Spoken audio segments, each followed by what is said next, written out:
දවස් 30ක්ම unlimited Netflix බලන්න. unlimited data pack එකක් මුළු පවුලටම unlimited fun එකක් අරගන්න. අදම active කරගන්න. ලෙන්ගතුකම වැඩි කරගන්න ලව්ජු රුපියල් 50ට අඩු කළා. මාමේ එන්න අපිට එකක් බොමු.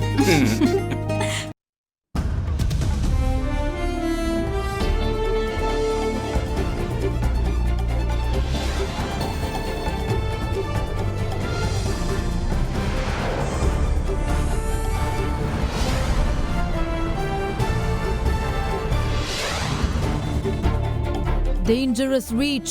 Sri Lanka's 15th COVID-19 death reported today as Paliaguda fish market cluster's reach spreads out across the island. This Paliaguda cluster is very unique because most of the people all over the country come in here to either sell fish or buy fish.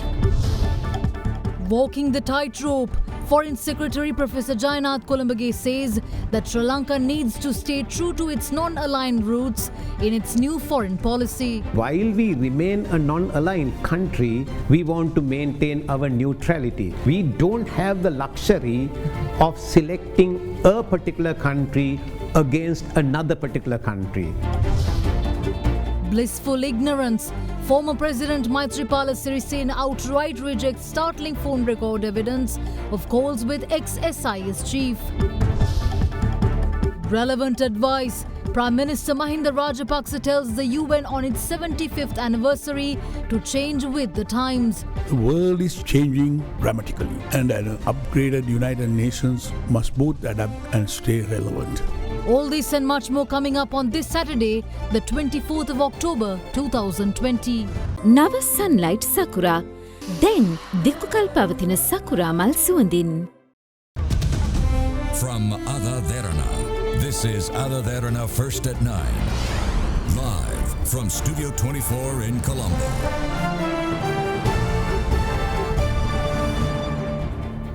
Good evening and welcome to First at 9. I'm Shanella Fernando. Before we start off with your top story tonight, a news alert claiming to be from the AdaDerana News Alert Service is being circulated on social media, claiming that curfew has been imposed in Vellavatta and Bambalapitiya. However, police spokesman DIG Ajit Rohana confirmed that no such curfew has been imposed and that the news alert is false and circulated to cause public panic. Meanwhile, Sri Lanka's 15th COVID-19 victim was reported today, 2 days after its 14th victim succumbed to the virus. The victim was identified as a 56-year-old heart patient who had been suffering from kidney disease as well. Meanwhile, the epidemiology unit today stated that the Paliaguda cluster, unique as the fish market, was a focal point attracting visitors from across the country, which further heightens its threat.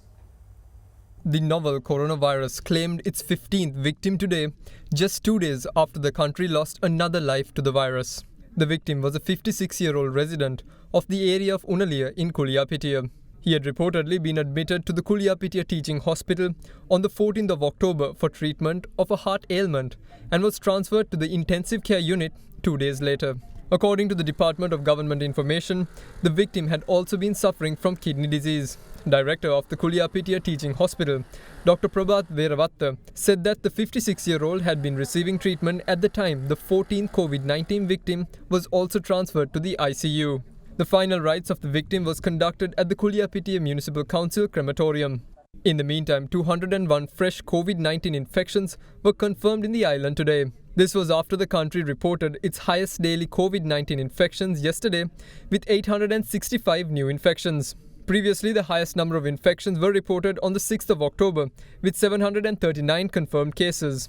Out of the 865 infections confirmed yesterday, 535 were cases linked to the Paliaguda fish market, 20 from the Berula Fisheries Harbour, 5 from the Gaul Fisheries Harbour, 48 from quarantine centres, and the remaining 257 were identified as associates. Meanwhile, the 535 positive patients reported in relation to the Paliaguda fish market were identified as residents of Vellampitiya, Makkula, Kotahena, Bambalapitiya, Hokandara, Mattakuliya, Kolonnava, Kalaniya, Paliaguda, Anguda, Peta, and from 100 other areas. The largest cluster that we have experienced recently is the Brandix cluster. It has by now more than 2,700 cases, and also as an extension from this cluster we have identified the cluster in the Palyagoda fish market, more than 772 cases that we have identified there. This Palyagoda cluster that is very unique, that is because the most of the people all over the country come in here to either to sell fish or buy fish. By now we have identified many cases, other districts and other areas, even some remote areas from the Colombo that is been infected with COVID-19 because they have visited the Palyagoda fish market. So we are now identifying all the potential cases and doing the PCR testing and detecting more and more cases, and we expect that more and more cases will be reporting today as well as in coming days. But to prevent this type of clusters appearing and also to control these clusters, what we have to do is we have to stay as much as possible in the home, should not come to the society unnecessarily, and also if you are coming that you should wear a face mask properly and should wash your hands with soap and water, and also that you should maintain the physical distance of 1 meter when you come out to the society.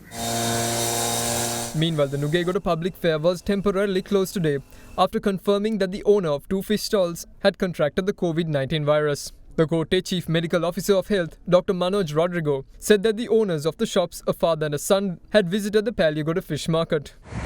Elsewhere, the Trincomalee fish market was temporarily closed today after 6 persons were diagnosed with the COVID-19 virus. In another development, after a fishmonger in Valigama was diagnosed with the COVID-19 virus recently, 2 of his assistants have also tested positive. Health authorities took measures to direct the duo to the Hambantota hospital. Public health inspectors in Egodoyana, meanwhile, took measures to direct a fishmonger who had been engaged in door-to-door fish sales in Panadura to a quarantine facility. In other developments, health authorities took steps to quarantine 200 persons from 60 families in the area of Godakavala and Kahavatta.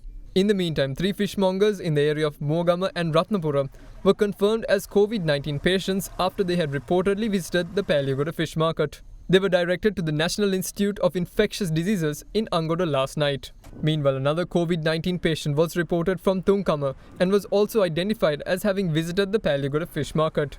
As a result of this, health authorities took measures to direct around 40 people in several areas, including Tunkama, Padalangala, Kuttigala and Ambilipitiya for self-quarantine, and conducted PCR tests on 25 relatives of the COVID-19 infected patient.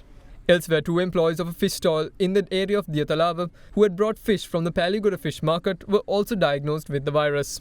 Due to this, the fish shop was closed and 8 associates, including the owner of the shop, were placed under self-quarantine.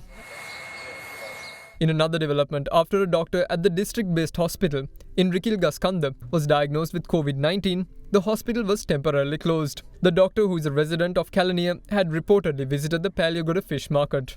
In the meantime, steps were taken to close all fish stalls in the Kandy public market today after lorries carrying fish from the Palyagoda fish market were reported to have visited the Kandy public market fish stalls.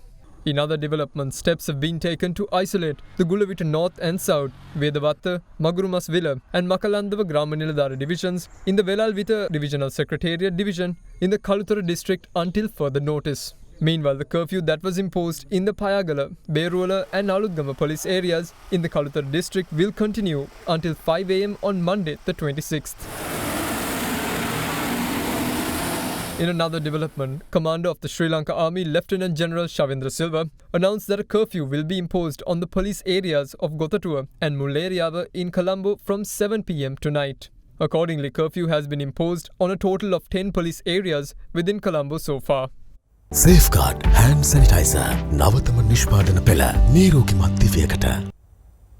Minister of Health Pavitra Vanniyarachchi today instructed authorities to expedite the preparation of special gazette or special health guidelines aimed at maintaining the fisheries industry without any breakdown or hindrance. She gave these instructions at a special discussion held at the ministry premises today.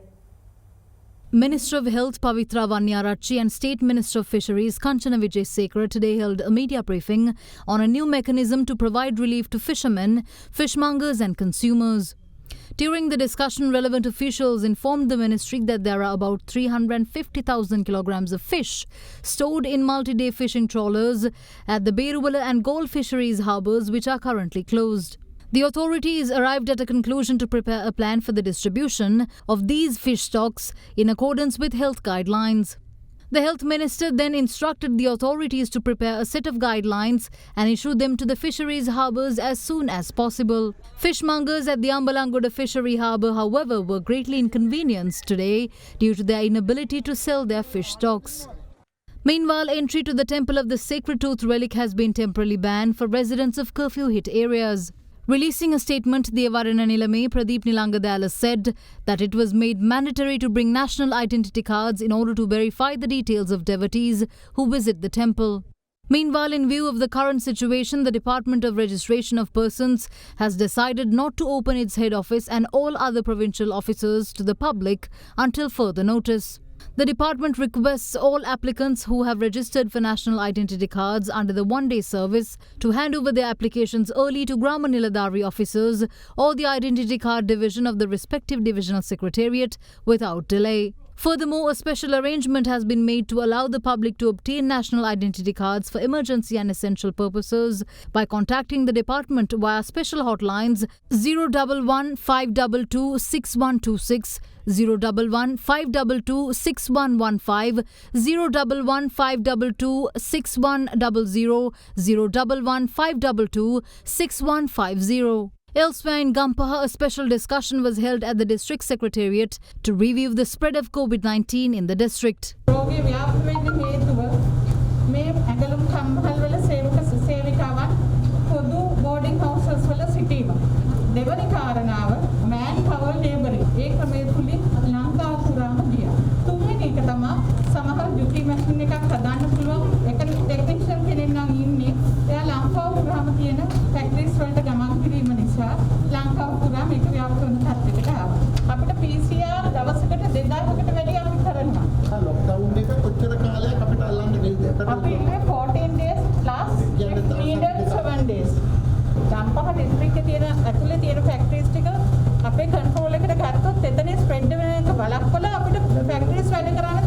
අපි බලාපොරොත්තු වෙනවා සමුදා වෙනකොට මේ රෝගීන් සියලු දෙනාම හඳුනා ගන්න තත්ත්වයටපත් වුණොත් සමුදා කර්ෆියු ලිෆ්ට් කරන්න. ඒක සෞඛ්‍යයන් සහ හමුදාවත් රජයක් හැටියට ගන්න තීන්දුවක් තමයි ක්‍රියාත්මක වෙන්නේ. අපි තම කාරුණිකව ඉල්ලනවා මේ නුවර කොළඹ මහා මාර්ගය සහ පුත්තලම කොළඹ මහා මාර්ගය ගමන් ගැනීමට අවසර දීලා තිබෙන වාහන වල රියදුරු මහත්තුරුන්ට ඒ වගේම ගමන් කරන මගීන්ට කිසිදු හේතුවක් නිසාවත් ගම්පහ දිස්ත්‍රික්කය තුලදී බස් රථවලින් බැසීම හෝ ඒකට අලුතෙන් පුද්ගලයන් ගොඩ කර ගැනීමෙන් සම්පූර්ණයෙන්ම වැළකී යුතුයි. Meanwhile, a program to distribute dry rations was launched today targeting 70 families with visually impaired members at the Nayana Loka village in the Katana Divisional Secretariat. The program is a joint venture of AdaDerana and Senok, launched under the guidance of Reverend Father Basil Fernando. More news on the other side of this break. Stay tuned. Ceylon Bank, the bank with a heart.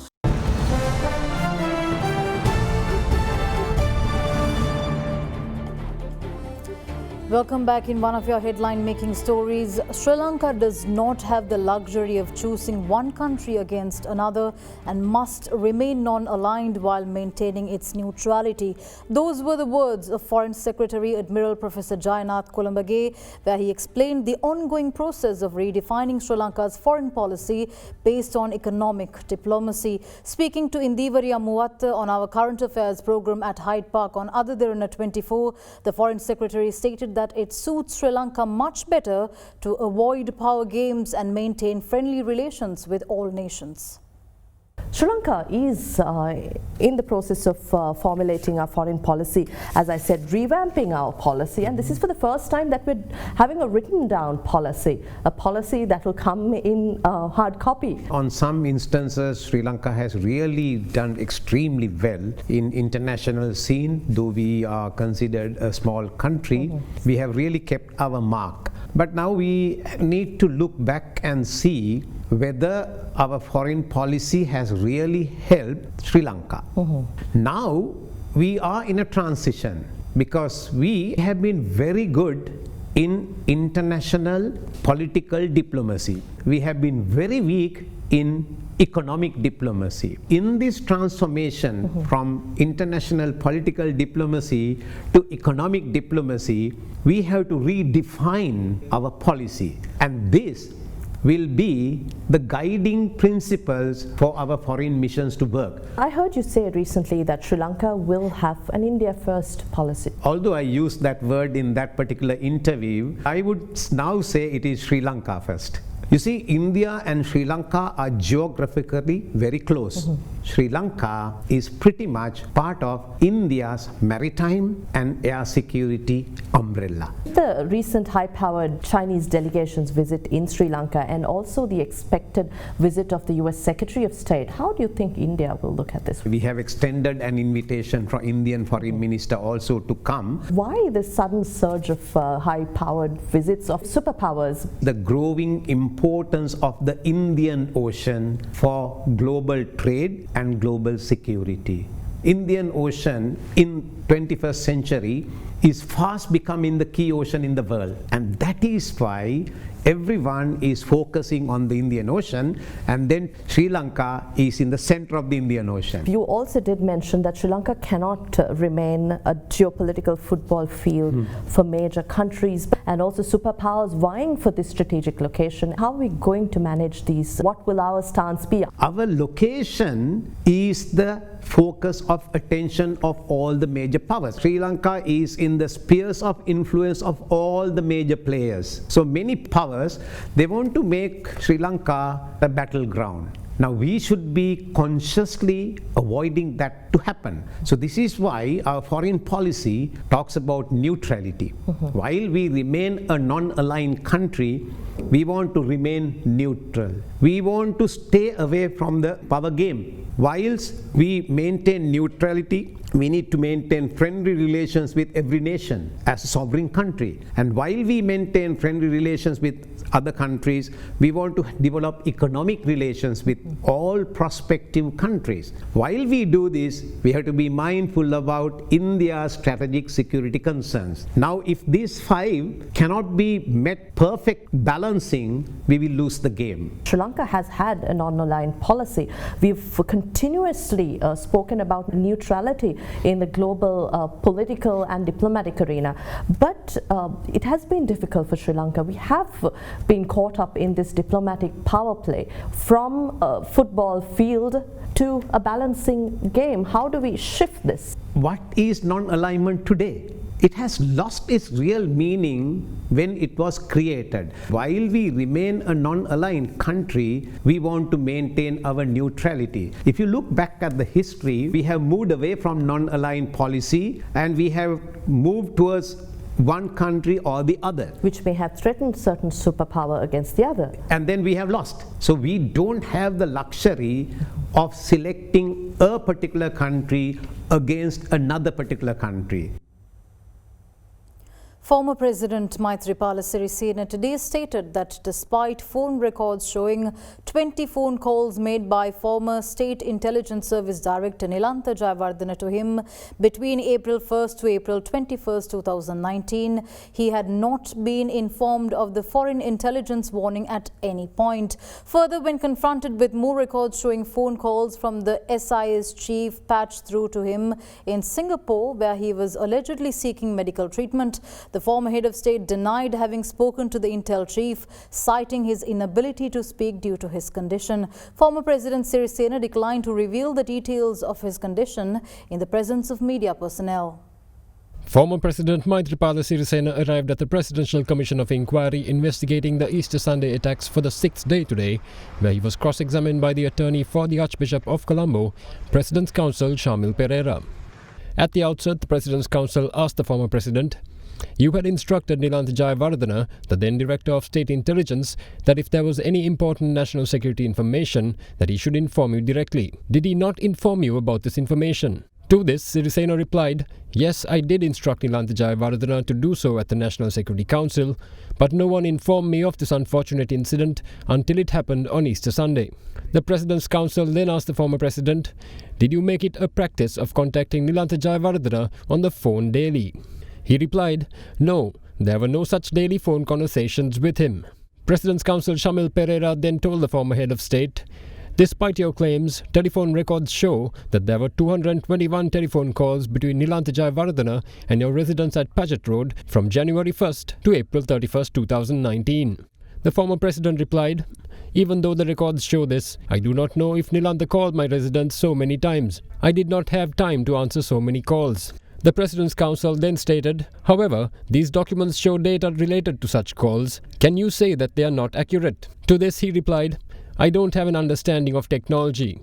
I don't even use a phone. Therefore, I do not have the knowledge to understand those reports." Following this, while presenting the phone records to the Commission for their reference, the President's Counsel then asked the former President, "These reports prove that there were 20 telephone conversations between you and the former Director of State Intelligence between April 1st and April 21st last year. Hence, do you expect us to believe that the former Director of State Intelligence Service did not inform you about the April 4th intelligence?"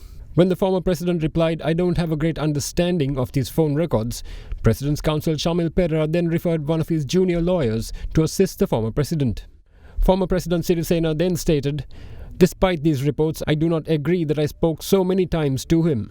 Nilantha may have called my official residence on Paget Road, but I cannot agree that I talked so much to him." The counsel then stated, "At 4:12 p.m., the Director of State Intelligence was informed by foreign intelligence sources that there will be an attack on or before the next day on Easter Sunday. After that, at 6:16 p.m. on the same day, Nilantha Jayawardena called you according to these reports." The former head of state replied, "Despite what the records show, I was being treated at a Singapore hospital at the time." To this, the President's Counsel stated, "Even though you say you didn't take any phone calls while you were in Singapore on April 20th, records show that a large number of calls were patched through from your Paget Road residence to the cell phone of your personal security officer who was in Singapore." In response, the former president stated, "I am telling you the truth. I was being treated at the hospital that day, and I do not want to explain the condition I was in at the time with the media present." The President's Counsel then asked the former president, "If so, can you tell me this? Nilantha Jayawardena gave you a 1-minute 38-second call through Paget Road to your phone in Singapore at 7:49 a.m. just before the first bomb blast took place. What do you have to say about that?" The former president replied, "I do not accept that even though it is in the records. I was not in a condition to speak at the time. I am telling you the truth. I can submit medical reports if necessary." President's Counsel Shamil Pereira then stated, "Although you now say that you had difficulty speaking on the morning of the attack, there are reports that a large number of calls were connected to your phone that morning." The former president then stated that despite the records showing as such, he rejected these reports. To this, the attorney for the Archbishop of Colombo asked him, "Right now you were saying that on the day of the attack, you had difficulty in talking. If you had such difficulty before the attack, how could you have taken 7 consecutive calls after this attack?"